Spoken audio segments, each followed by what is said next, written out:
Excellent. It's wonderful to meet you. Thank you so much for taking a minute out today.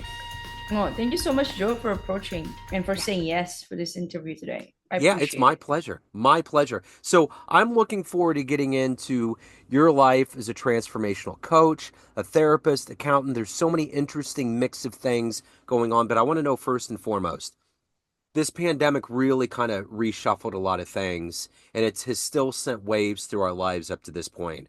Mhm. How has that pandemic affected the way that you live life? How has things changed since living through that? Well, that was the very pivotal moment that made me switch from my 9 to 5 to an RTT hypnotherapist. And right now, I'm also a podcast host. So I was going through my divorce back in 2019. And then we had our lockdown here in Malaysia. That's in March 2020. And then that's when I started to really look within, really process the grief. And well, and I think it also, since you mentioned, it also hit, it's sort of like it crumbled the foundation that I knew before in order to re in order for the new me to re-emerge. It's almost like whatever that I thought that was true prior to me shifting 180 to what I'm doing now, the field of psychology. Pandemic has really shaken me in my core. And now RTT was pivotal because I wanted to also heal myself, the root cause of my own trauma, me feeling worthless, especially after the loss of that relationship.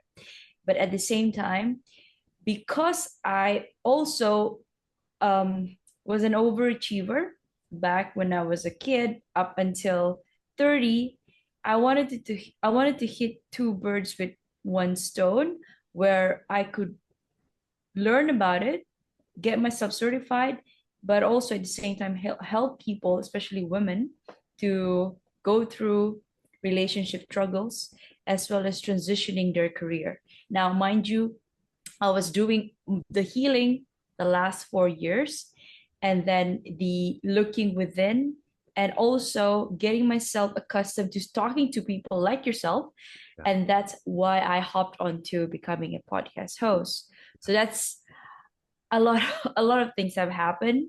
And to 2024 is the year that I think everything seems to be aligning and integrating, albeit we are still in the midst of it. Yeah. Because, yeah. Yeah, totally. I think when I ask the question, it's more about there's a level of us socially and emotionally that have moved on from that.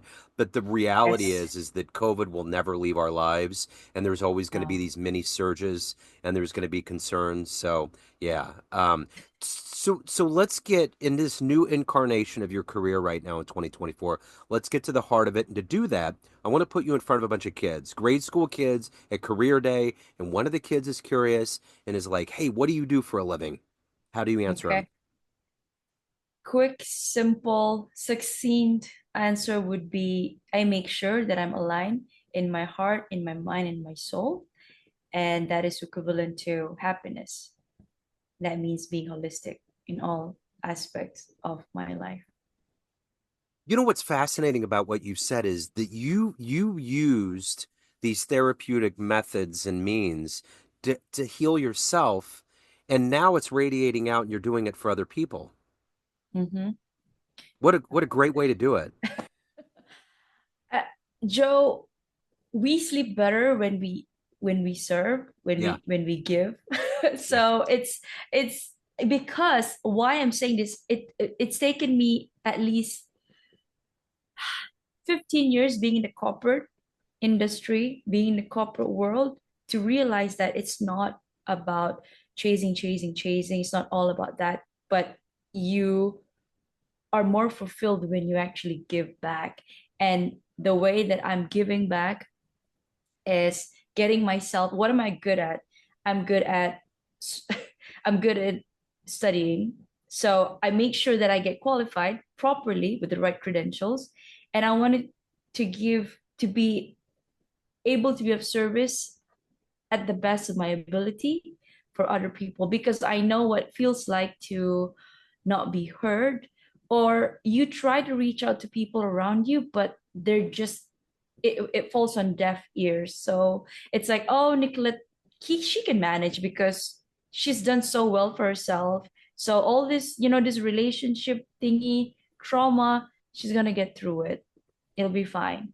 But deep down, I was I was in this pit of darkness, not clinically diagnosed as depressed, but the feelings of helplessness and worthlessness that can really bring you down. And there were times where I didn't even want to get up in the morning. So it I know what it feels like to feel that way. And I really, really I do not want to wish upon that on anybody. So if I could help one person right next to me, even if it's a friend, they come to me for advice, and I was just like, hey, let's take a step back.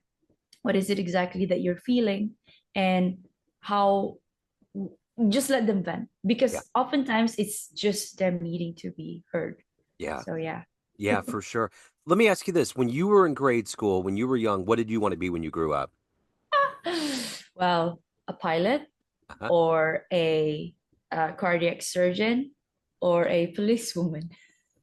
Wow. Okay. I get it. I wanted to be a police officer. I watched a show called Chips growing up, and I was like, I want to be that. I want to be in California riding down the highway in cool shades. I'm ready. You know? Yeah, yeah, exactly.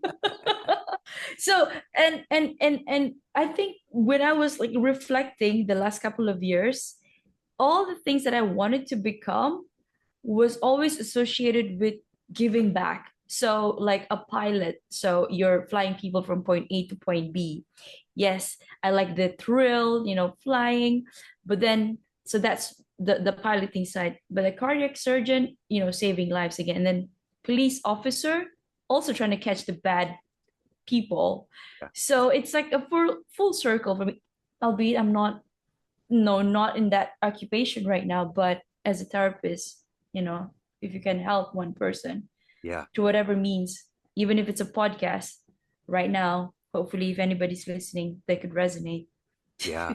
So take me back to your childhood. What were some foundational seeds that were planted into you that eventually were Ooh. harvested into you becoming, helping people therapeutically and coaching people and finding that place where you needed to heal? What were those things that made you become this? I would attribute it to my father and my mother, of course, but my father was always a big advocate of education. So to him, like, education is key. Now, and I remember this very vividly. He said, I can't give you the richest in the world in terms of, money, but then I could give you this. So it is up to you to take yourself. I could get you to the door. You have to get through that door. And that's by putting your consistency in making sure that you excel. Now, I cultivated that from a very small age, that you have to work for what you want. Now, it was that was no the key thing that I learned is that you have to be in balance. I was really at the other side of the scale where I said to myself, I'm gonna go after those things that I want, be that means getting a good paying job, getting a good paying job, getting the car that I wanted, getting the house at the expense of my mental health and the relationship around me. So I left home when I was 17 because I wanted to see the world. So I moved from a small city in Malaysia to Kuala Lumpur, the capital. And then that's where I started to climb the corporate ladder. Now, between 2010, that was in 2010, and 2020, in between, I had this notion of, okay, Nicolette, whatever that you set your mind to it, I know you could get it. Yeah. Straight A students, valedictorian. And so I had this false sense that I could plan my life out. And I was wrong that right now I know that I was wrong. I'm wrong by planning everything out by 30 that I could, get that job and I would be settled down by 30.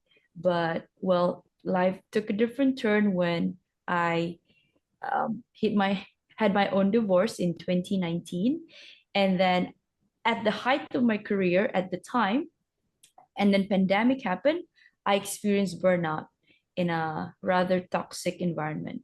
So that's when everything came crumbling. That was my tower moment.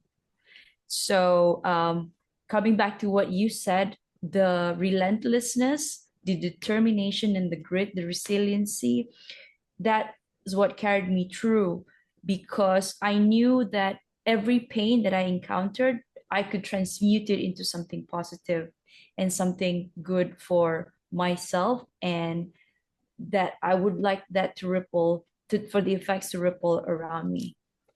So yeah. So let me ask you this. Who has been Mhm. that bedrock for you, that hero, inspiration that's fueled you to do all of these things in your life? Ooh, I love that. From an uh, okay, so I grew up watching, not watching, probably in my 20s, early 20s. I am a very big fan of Tony Robbins, Robin Sharma, and also Oprah. And just not recently, 2013, Lewis Hamilton.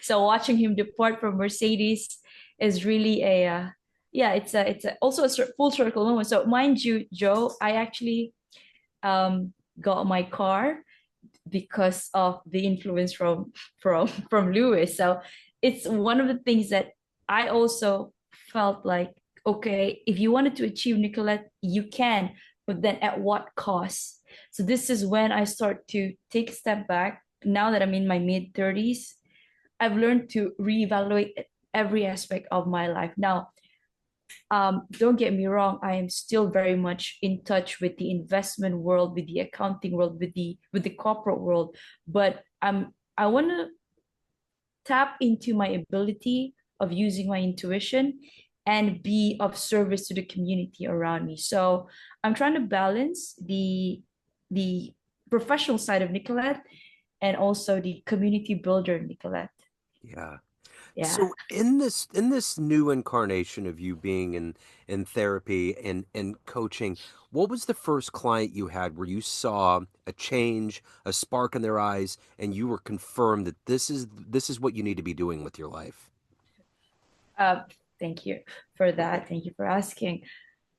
I remember being at my last organization, a friend, she was going through some tough time with the husband.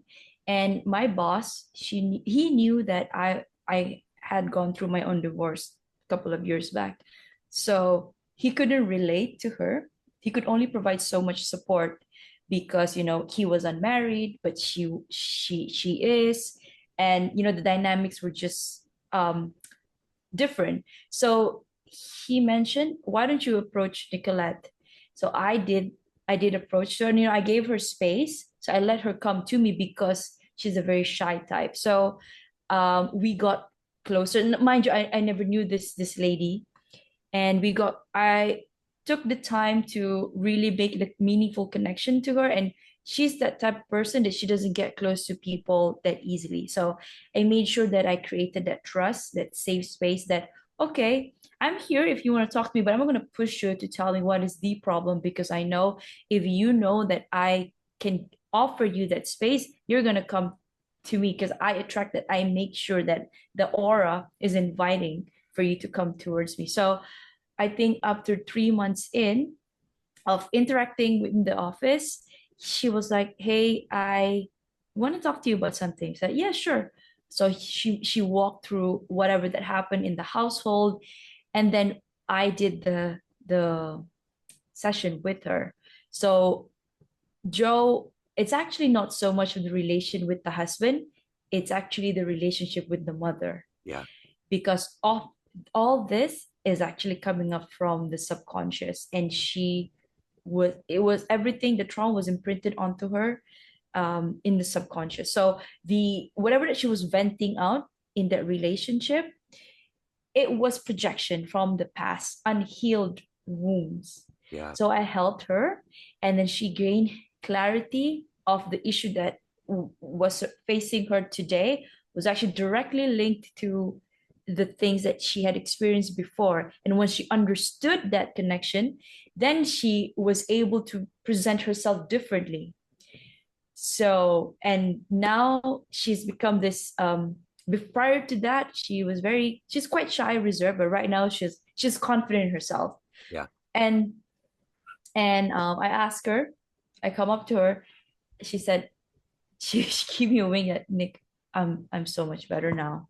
So it's not just her. There are other few people that come that came to me, and but that is that one thing. I guess there's another story, but this is one of the stories that I will never forget because some of the things that she mentioned Yeah. was they were really pretty traumatizing.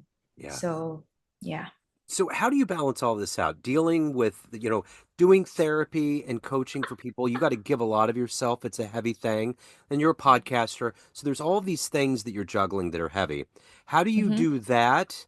And how do you keep enough back to fuel yourself and evolve as a human being? What is that collective gas every day for you? Yeah, I have to walk the talk, right? Because I talk a lot about holistic, but if I'm not holistic myself, Yeah. that beats that defeats the purpose. So what I do is in the morning, I make sure that I have buckets of time for podcasting because right now I'm a one woman show. Yeah, from talking, setting appointments, all the way to production, and social media, so that's a bucket. And then my working time when I research, because content creator, we got to go out there. So, and also potential clients, so these are lead generating activities. This is where I need to spend a lot more time in, and usually my chunk is bigger. So, and then another bucket is me, eating all these mundane activities. But I made sure that there's also a small bucket about at least 2 hours every day that I just don't do anything that's not related to my work. And I just take a step back and look at what invigorates me. And that means if I go on YouTube or on Netflix or YouTube. Recently, I found this new podcast by Andre Ducum, and I am really loving him, his perspective. So I'm taking that as a way to further improve myself now.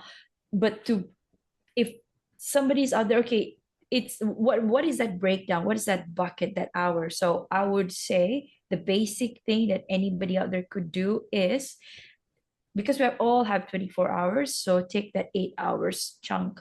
So 8 hours, one third of everything. So one third is for sleeping, and the two-thirds is for you. One third of it is for working, right? And then you break it down based on your podcast, researching, or if I'm searching for another part-time job to support myself, right? While I do because I want to be in touch with the corporate world. Now, another part of it is me sourcing clients outside. Now, I'm also appearing on podcasts like this. So I have to say, my no negotiable would be my sleeping time. So that's where the one third, the 16 hours is where I have to sacrifice a little bit of my play time, my recreational time, and put in more into my working hours. So, so yeah, because being an entrepreneur, you've got to put a lot more than a 9 to 5.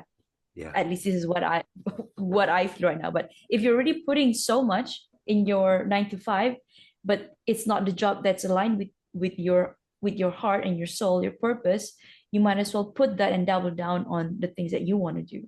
Yeah. So that's what I believe in. Yeah. Mhm. So let me ask you this. If you ran into a young version of you in a dream tonight, say an 18-year-old version of you, you could give Yeah. that young version of you a piece of advice based on this life you've led, the wisdom you've accumulated. What advice would you impart on that young version of you? Check the spouse that you're gonna marry first. Yes. But on a serious note, you will be fine. You will get on your feet again every time you fall. Still, you will rise. Yeah. And also keep failing, but and keep failing forward. Yeah. Yeah. So, who would be a dream podcast guest that you could have on your show? If you could pick anybody on the planet and they would come and be on the show, who would that be? Oprah. All right. There you go. We're putting it out there. We are putting it out there. Yes, and so it is. That's right. Namaste. So let me ask you this. Of Mhm. everything that you've done and had to overcome and evolve into at this point in your life, what are you the proudest of?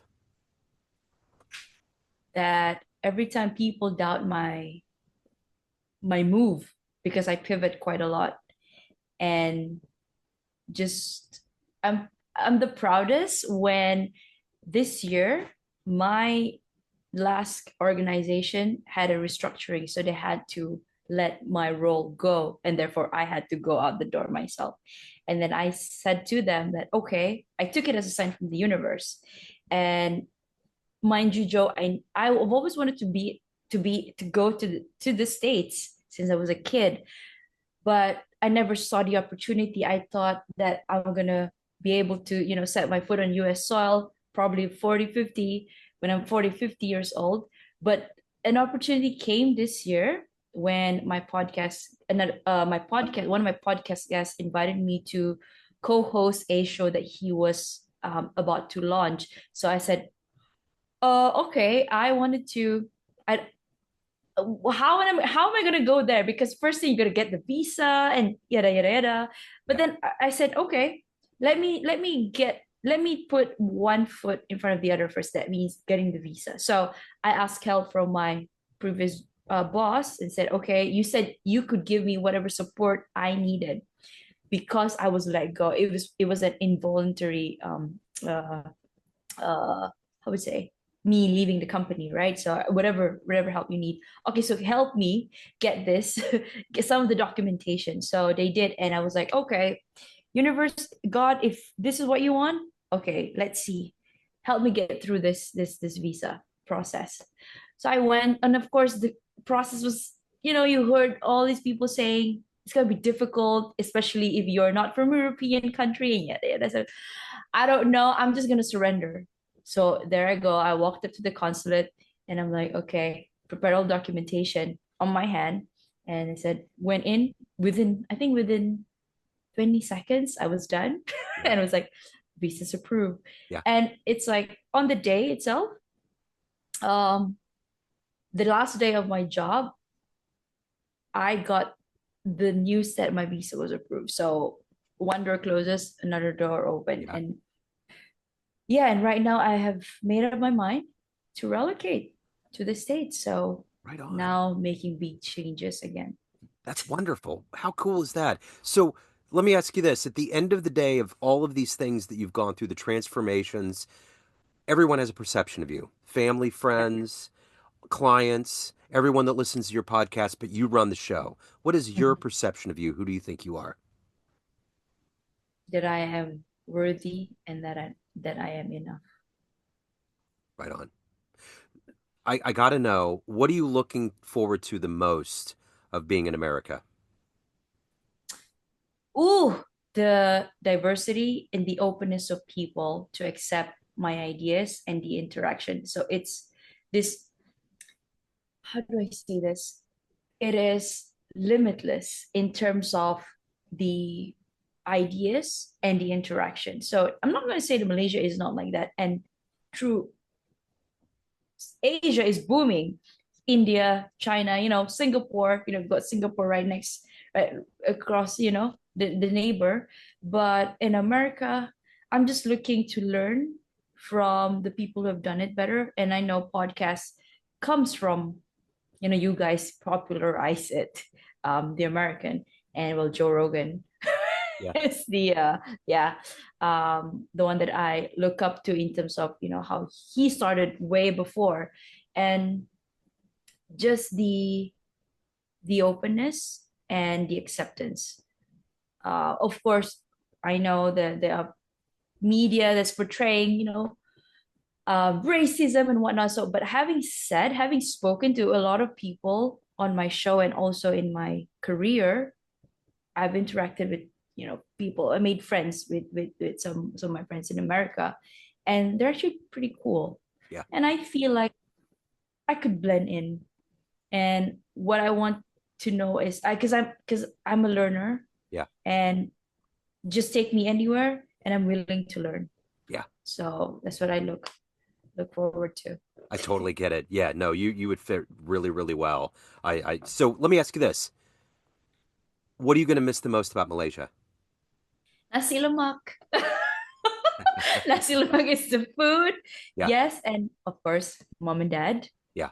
And yeah, but you know, this the roots, the deeper the more solid you are in your foundation, which is your ground, which is what I have established here, is only gonna support me as I grow my branches wider. I could, envision myself as a tree. Yeah, for sure. I totally get that. So let me ask you this. If anyone wants to tune into your podcast, they want to hire you, they want to reach out, they have questions, any of the good business, where can they go? Okay. The easiest is to find me on all my social media platform, but I would also want to promote my website, which is the Nic Nierras Holistic Lifestyle.com. You can find the story of what I have, the detailed version of my story. And I'm active. I'm hanging out in LinkedIn, Instagram, and TikTok. And I'm also on Spotify and YouTube for my Your Worthless podcast. So the name of it, the full name is Your Worthless. Read that again. The juxtaposition of your very soul. Excellent. Nicolette, this has been so wonderful. Thank you for your time. Thank you for your story.